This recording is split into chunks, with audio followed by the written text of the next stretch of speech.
Assalamu alaikum wa rahmatullahi wa barakatuh, mes chers frères et sœurs. Aujourd'hui, on va parler de l'empoisonnement d'Al-Hassan ibn Ali radiallahu anh, et ensuite on passera sur Muawiyah radiallahu anh. Donc, après ce meeting entre guillemets qui a eu lieu à Koufa, Al-Hassan radiallahu anh se rendit à Médine où il resta jusqu'à sa mort en l'an 49 de l'Hégire.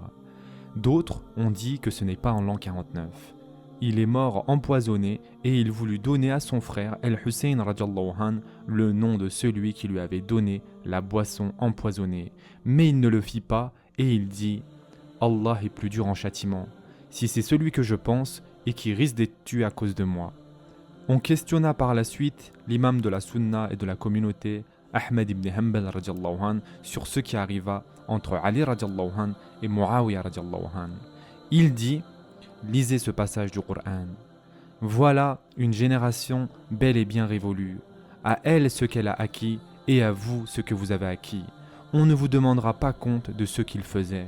Surat al-Baqarah, verset 134. Ce verset est très important, mes chers frères et sœurs. Parfois, il y a des conflits dans notre communauté par rapport à ce qu'il s'est passé donc entre les Sahaba. Et vraiment, Allah Azza wa Jal nous dit clairement ici, Yani, vous n'êtes pas responsable de ce qu'ils ont fait. Et eux ne sont pas responsables de ce que vous allez faire.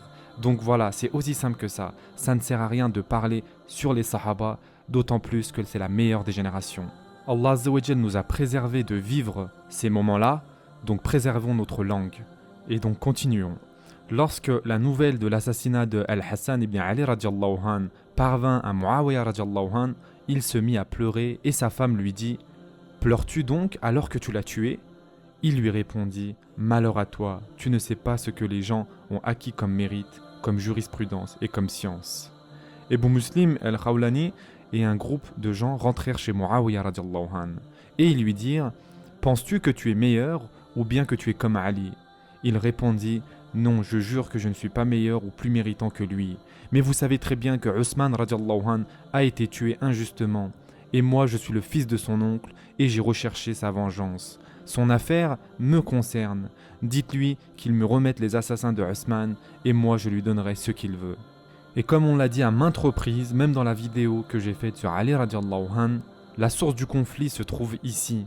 Car Muawiyah ne voulait pas passer à autre chose. Il voulait d'abord avoir les assassins de son oncle, Ousmane ibn al-Affan radiallahu anh.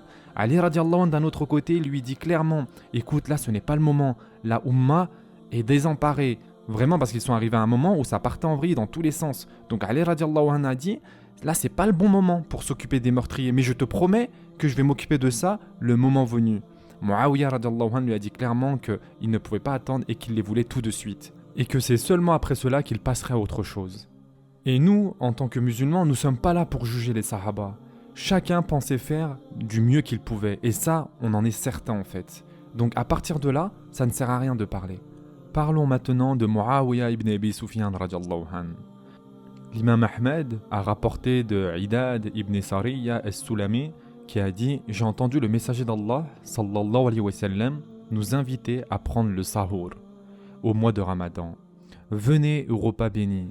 Puis je l'ai entendu dire, sallallahu alayhi wa sallam, ô grand Seigneur, apprends à Muawiyah le livre, le calcul et préserve-le du châtiment. » L'imam Ahmed a rapporté dans son musnad de Abdurrahman ibn Umayra radiallahu anh que le messager d'Allah, sallallahu alayhi wa sallam, a fait mention de Muawiyah et a dit « Ô grand Seigneur, guide-le, fais-en un guide et fais guider par lui. » L'imam Ibn Kathir a dit « Abdallah ibn Mubarak radiallahu anh fut questionné au sujet de Muawiyah. Et il dit « Je ne dis rien sur un homme en qui le messager d'Allah sallallahu alayhi wa sallam a dit « Semi Allahu hamida » c'est-à-dire « Allah entend celui qui le loue ». Donc cette chose se dit en se relevant de l'inclinaison dans la prière. Et Muawiyah radiallahu anh derrière lui dit « Rabbana wa lakal hamd » c'est-à-dire « Ô Seigneur, à toi la louange ».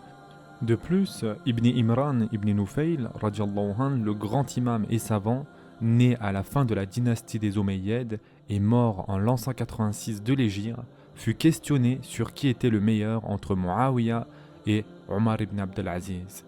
Il se mit en colère et il dit « Mettez-vous un homme des compagnons sur le même niveau qu'un homme des Tabi'in ?» Muawiyah radiallahu anh était le compagnon du messager d'Allah sallallahu alayhi wa sallam. son écrivain et son homme de confiance pour la révélation d'Allah. Encore une fois, personne de nos jours, s'autoproclamant savant en prétendant connaître l'histoire et les hommes, la jurisprudence et les lois, ne doit discuter sur la préséance de certains hommes par rapport à d'autres, ou bien critiquer les compagnons. Yani, ce sont nos ancêtres bien guidés et clairvoyants. Comment les gens de nos jours peuvent-ils se laisser aller à de tels propos, et qui sommes-nous par rapport à eux, sinon de piètres musulmans, qui avons délaissé la religion que nos ancêtres nous ont léguée et dont nous ne sommes même pas capables de défendre.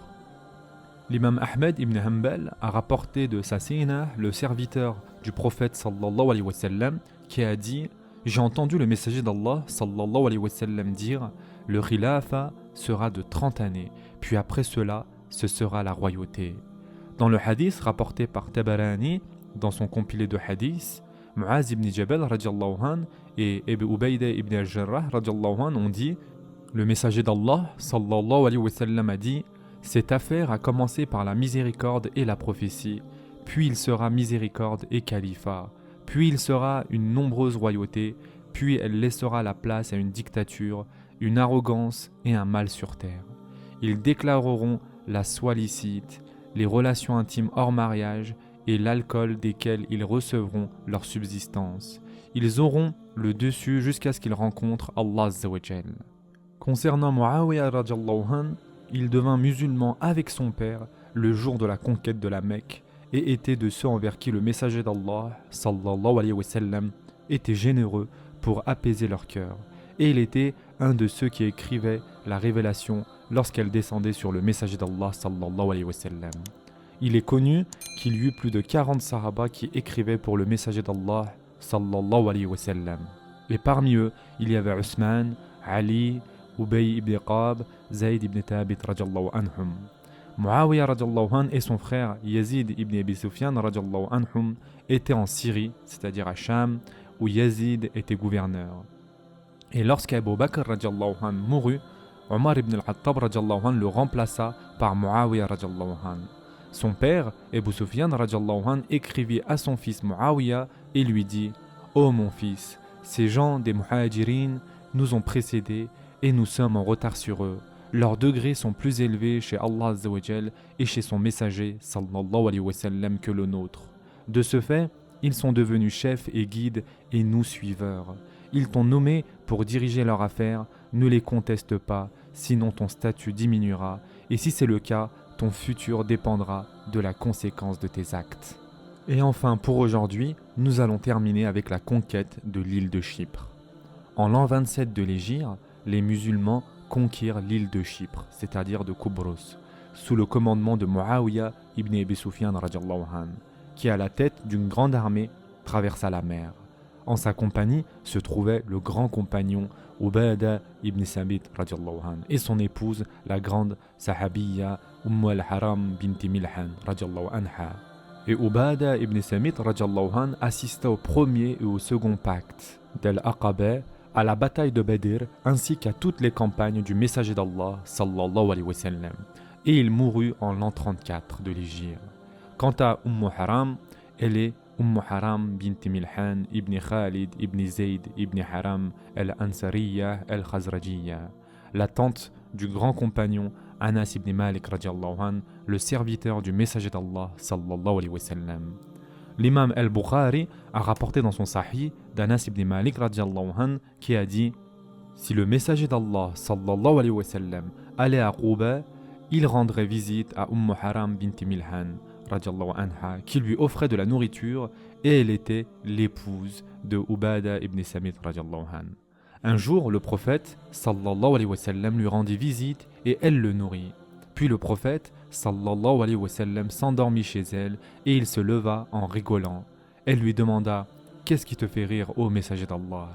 Il répondit « Des conquérants de ma communauté m'ont été montrés, montant des navires sur la mer comme des rois sur des chevaux. » Et elle dit alors « Ô messager, prie pour moi que je sois parmi eux. » Et le messager d'Allah sallallahu alayhi wa sallam invoqua Allah Azza wa Jal en sa faveur. Puis le messager d'Allah sallallahu alayhi wa sallam se rendormit et se releva à nouveau en rigolant. Elle lui demanda à nouveau « Qu'est-ce qui te fait rire, ô messager d'Allah ?» Il répondit « des conquérants dans la voie d'Allah de ma communauté m'ont été montrés, montant des navires sur la mer comme des rois sur des chevaux. Elle dit, ô messager d'Allah, prie pour que je sois parmi eux. Et le messager d'Allah, sallallahu alayhi wa sallam, lui répondit, tu fais partie déjà des premiers. Et arrivez-vous à imaginer, mes chers frères et sœurs, ces gens-là, ces Qurayshis, n'avaient jamais pris la mer. La mer, pour eux, c'était quelque chose d'inaccessible. Yani, c'était des gens du désert. Et donc, elle prit la mer sous le règne de Muawiyah radiyallahu anhu, en compagnie des conquérants, et en débarquant, elle tomba de sa monture et elle mourut radiyallahu anha.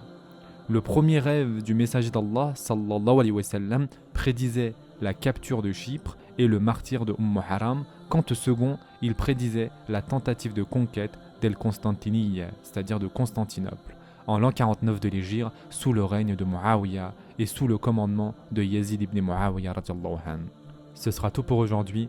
En attendant, prenez soin de vous, mes chers frères et sœurs, et à très prochainement, Inch'Allah.